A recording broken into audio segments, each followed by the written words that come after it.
Boys and girls, we are back again for another edition of the Truman Lake Fishing Intel Expert Roundtable. It is July 2022. It is hot, but the fish, they are a-biting. And we got everything you need to know about Truman Lake for crappie, catfish, hybrids, white bass, largemouth. We got some of the best anglers around our table tonight, and we're going to be picking their brains on what they've been doing, what they expect to be doing here through the rest of the month of July to get you on those fish, to get you those stringers, those limits, and should be a lot of fun tonight.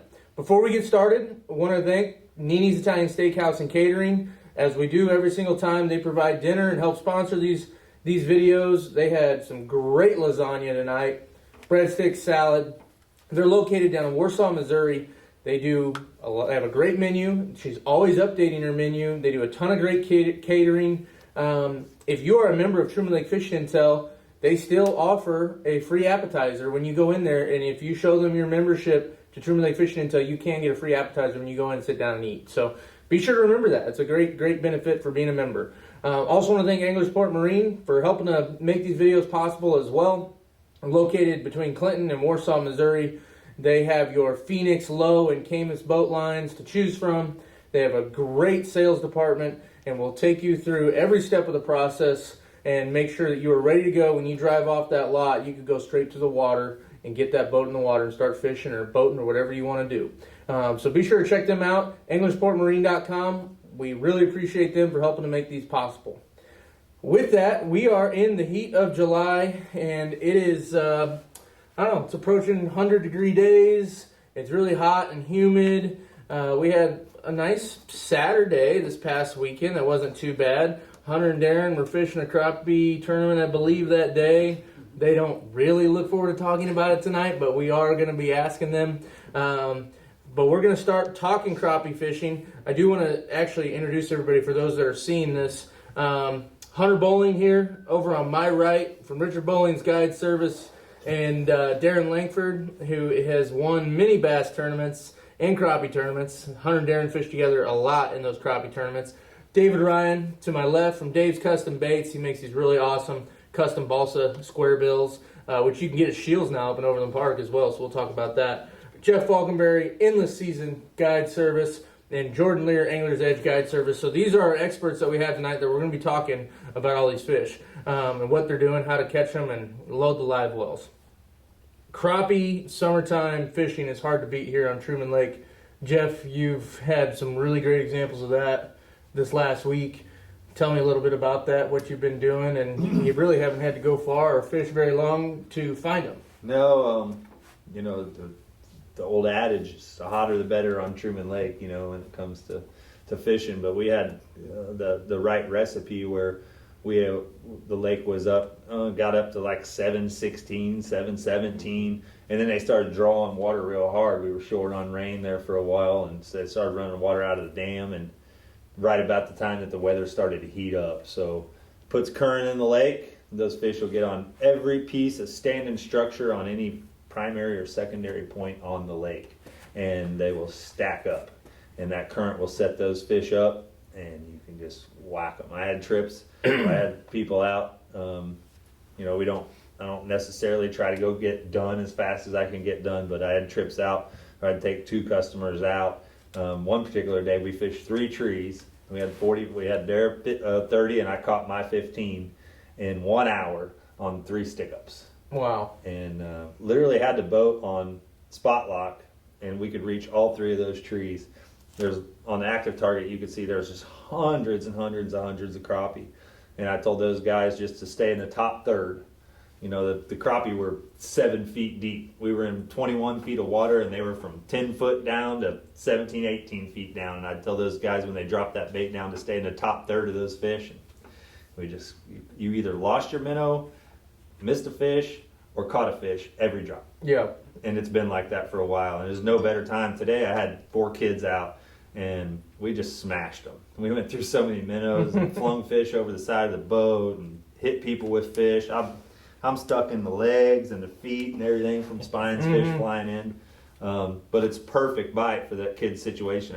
There was 4 kids, and their dad would set a timer 15 minutes each time. I get 2 kids up there and they'd whack fish for 15 minutes, and the other 2 come up and they'd whack fish for 15, and then they just rotate. And it's perfect. It's perfect storm right now. Were you doing the Lowrance active target on those, or you just got on a pile and?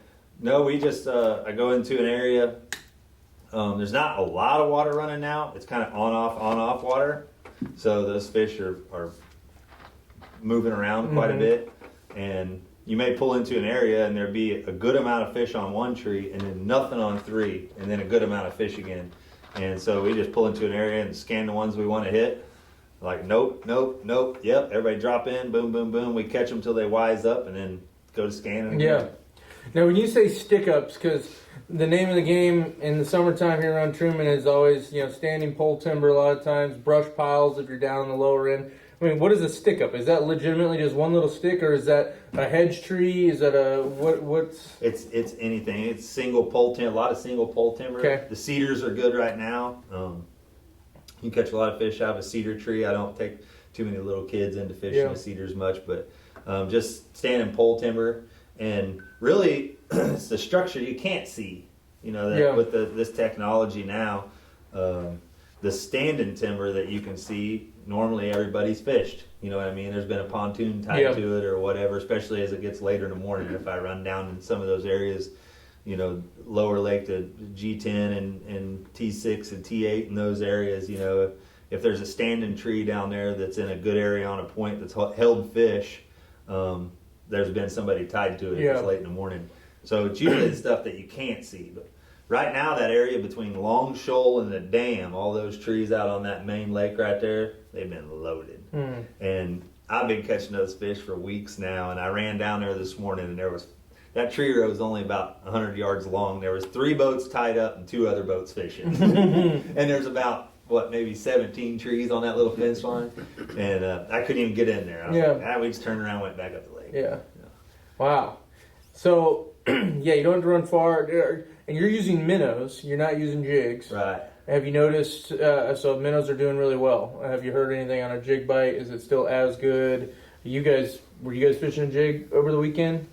Mostly minnows. Mostly minnows. You can catch them on a jig, and I can catch them on a jig. I mean, I can go catch a fish on a jig, no problem. But you're not going to catch as many as you are on a minnow. It's just not going to happen. If you're going like after a single fish on a single tree type deal, you can go mess with that fish with a jig and get him to eat. But you drop that jig down into these big balls of fish, you'll catch 2 or 3 and then probably nothing. You keep dropping a minnow down in there, you'll catch a lot more. And we use them on the crappie bombs, the jellyfish crappie bombs. They work really good, not getting, hung up. We don't lose them, we beat the paint right off of them. You really, and this is a tip with those things, I like them, but when you get bit and you get that fish coming to the boat, you don't stop or try to reel or anything like that until that fish is over the boat, because those things are designed that when you raise it up and hit a stick that you can shake it and it falls right off. When you lift a crappie up out of the water and he's shaking his head, it does the same thing. It shakes that spoon and that hook can come out. Right. And so when you catch them fish on them crappie bombs or bink spoons or whatever, I use a crappie bomb, you keep them coming until they're over the boat. Right. Yeah, it makes a lot of sense. But like you said, exactly what they're designed for. If you do it right and you get stuck, just a quick little tap. The only way you're going to lose